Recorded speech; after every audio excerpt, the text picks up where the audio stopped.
What's going on, everyone? And welcome back to another weekly review.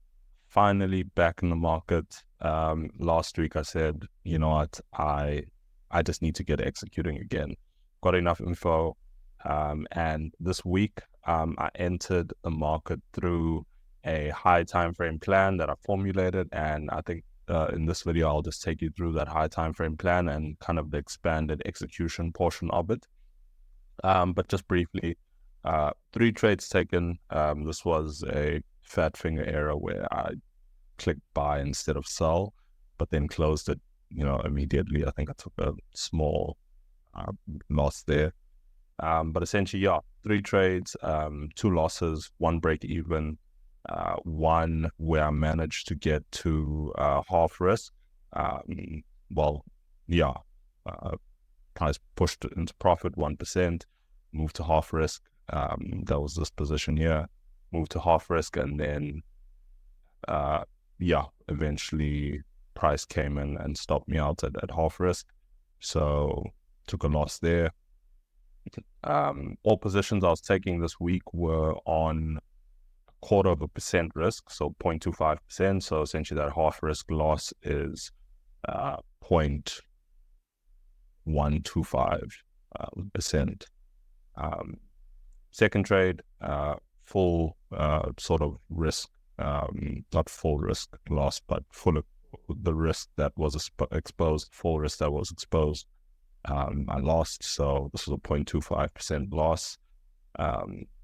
Similar, and this week I think because I was kind of just getting to grips with the plan, and there was a few tweaks here and there over the week.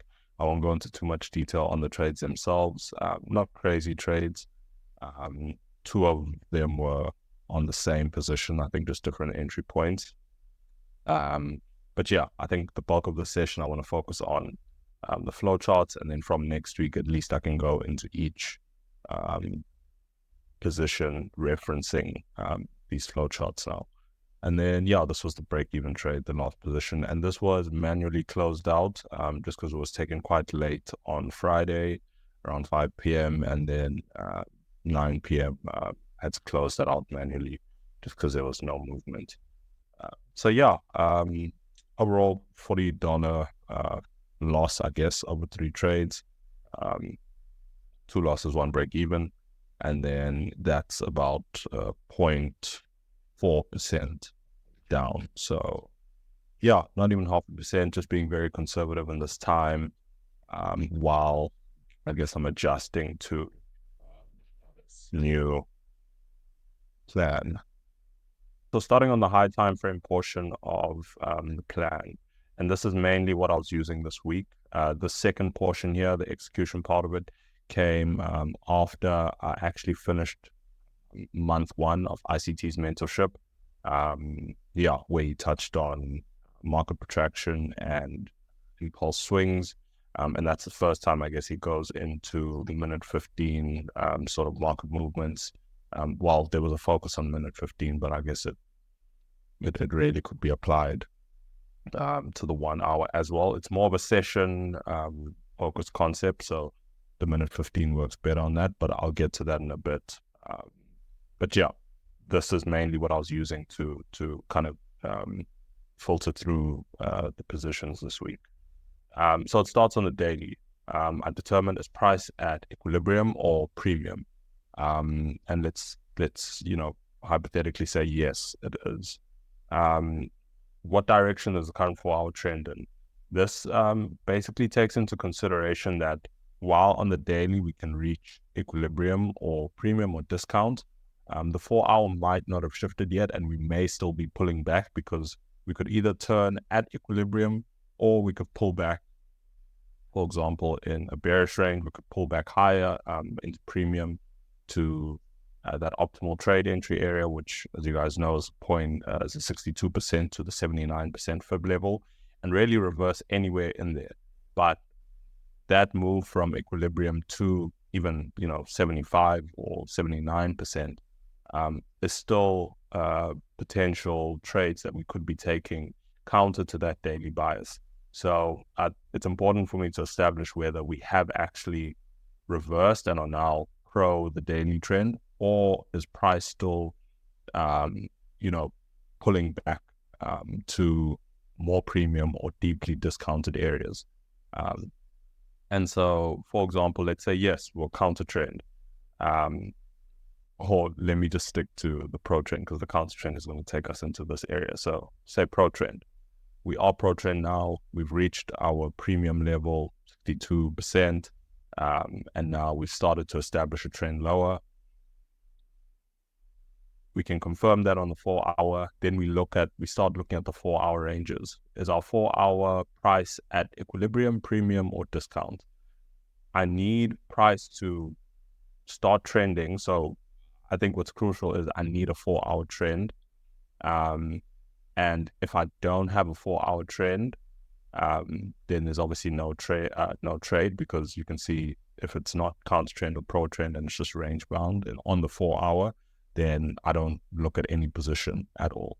So if we do have a trend, I need price to be within that range's equilibrium, premium, or discounted areas.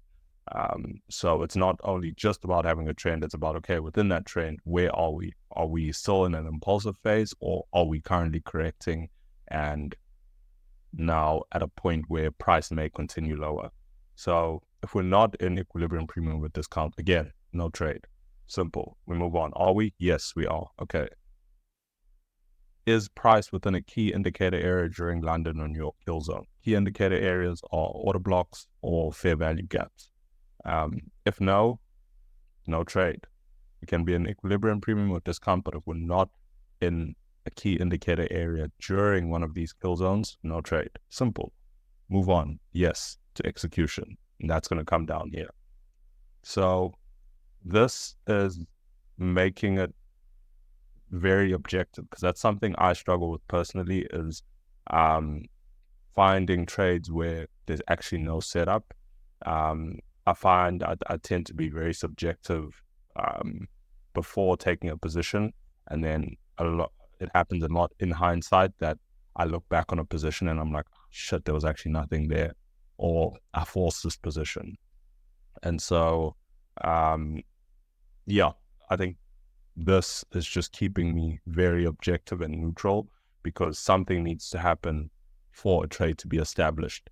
And it's easier, or it's more common for there not to be a setup than for me to get to a point of execution. As you guys can see, there's a lot of steps, a lot of them lead to no trade. And only when certain things happen, it's very hard to get here to the execution mode, which is what I want, which is what the intention was with creating this. And this is something that you guys can apply to your own personal plans as well. And it really helps you. It's quite difficult to formulate this, just because it takes you having to consider everything that may happen and filtering out what you need to happen to categorize your setup as valid. And that's only going to come from you having an understanding of what the variables are, and then knowing which variables you're comfortable with trading, as well as then almost picking the variables that are going to give you that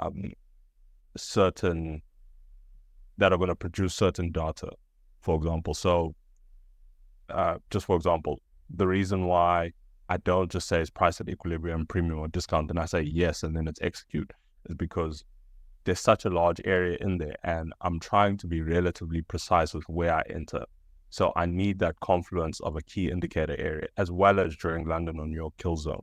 So it's not just about price being within a general area, it's about price being within that general area, and then there's a more precise sort of entry zone. So I'm looking for a confluence of, certain characteristics, but then also within a specific time zone.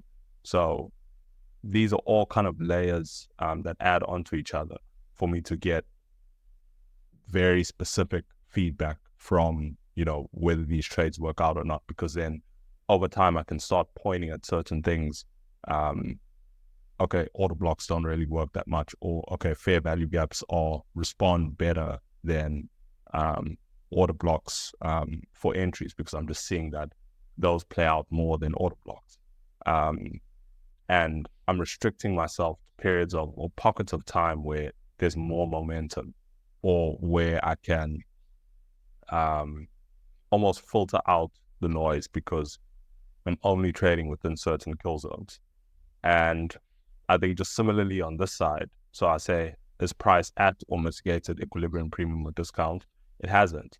So this could be, I know already that this is a high time frame counter trend trade, but the criteria is pretty much the same as you guys have probably established. Are we trending? Okay, if we are trending towards equilibrium, premium, or discount, then there's opportunity for trades there, because we know price gravitates towards those levels before we continue in the intended direction. So we can capitalize on whatever the trend is, regardless of whether the daily is at equilibrium, premium, or discount. And then once we're there, are we in the indicator area, within the kill zone, yes or no? Again, no trade. And just coming back to this I almost found is the same setup, where the price has mitigated or hasn't mitigated equilibrium, premium, or discount. In both scenarios, we are counter trend, essentially. So the same rules are going to apply. Hence, I'm not ruling out trades that aren't at equilibrium, premium, or discount, as well as trades that are there, but are still counter to that daily sort of bias, because I know there's still potential in those setups because we're on such a high time frame. If it was on the minute 15, then okay, yeah, then I should caution, trying to trade those counter trend trades, because there's such little room to move up there. But the same range on a daily as opposed to a minute 15 gives you a lot more setup potential. And then the criteria is the same, and we ultimately end up at execution. Once we get to execution, there's another set of requirements. Obviously, just reconfirm, are we within London or New York kill zone? Because price can get to those areas and I can say, yes, execute, but we may hover at that area for a while before we get any of the subsequent confirmations. We could hover at that area and then get out of the kill zone timeframes and then get all of these confirmations. So this is kind of just to reconfirm, are we still within that execution time frame? Yes. Are we within a low resistance range? That speaks to liquidity, and just more particularly on the 1 hour. So I've specified 1 hour is priced within the low resistance range, because I'm not going to explain this in too much detail, because I've covered it quite extensively in my most recent backtesting session, which focused on run of liquidity, or runs of liquidity. And so that will give you a lot of an understanding on, what a low resistance range is, what a high resistance range is. Obviously, if we're within that low resistance range, then we're expecting price to still be impulsive to a certain point. And so I don't want to be taking trades when price has more potential to pull back, and hence that's why that's there. And that I think is going to be quite powerful, especially on the 1 hour, because there's some good data coming out of that. So make sure you check out that latest back testing video, because it's going to give you some background on that. I've actually switched this around. So this needs to be no, and then yes, no trade. So I'll just pick that up. Is there protraction counter to my bias before or during kill zone open? Protraction, basically an impulse at the open, at or before the open, counter to what my primary bias is.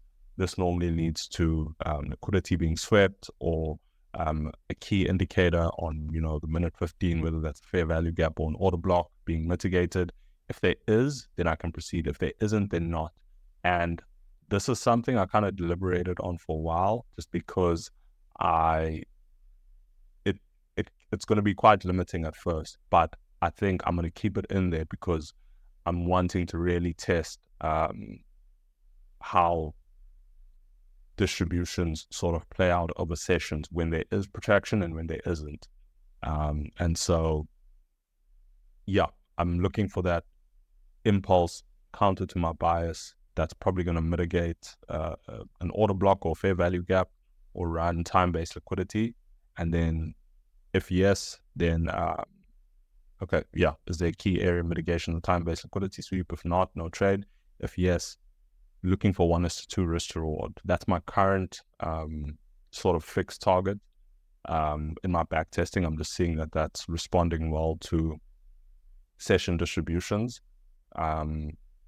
If I only get one trade, it's a 2% on the day. If I'm taking it at full risk, if I get 2 positions, that's 4%. That's 4-5 trades in a week. 2 of them are wins, 2 losses, for example. That's still 2% up for the week. So I think 1:2 is a good risk to reward just in this testing phase. Just also helps to be a bit conservative and not too optimistic with targets, because I think for now I'm also trying to trade within a day, primarily even within a session. And so, yeah, I need 1:2. If I have it, execute. If I don't, no trade. And so, yeah, you guys will, hopefully you took something away from that. I have never really implemented flowcharts into the way I trade, but I think in this period of just trying to be very rules based and objective, where there are a lot of different concepts that can be conflicting at times, I find this helps me organize kind of my thoughts quite a bit, especially when you kind of need to make a rapid decision in the moment. It makes that decision-making process quite easy. And especially when there's no trade. And I found that a few times this week where I'm looking at the chart and it doesn't meet the criteria, but I'm still looking at the chart and I'm like, no, man, there must be something here. But then it kind of clicks and I'm like, no, but if my flow chart says there's no trade, then there's no trade. I'm going to stop looking for a trade. So I think it's definitely going to help with reducing the number of setups, but I mean within reason, because like I said, a lot of setups in hindsight, I see that probably shouldn't have taken that trade and I was just forcing it.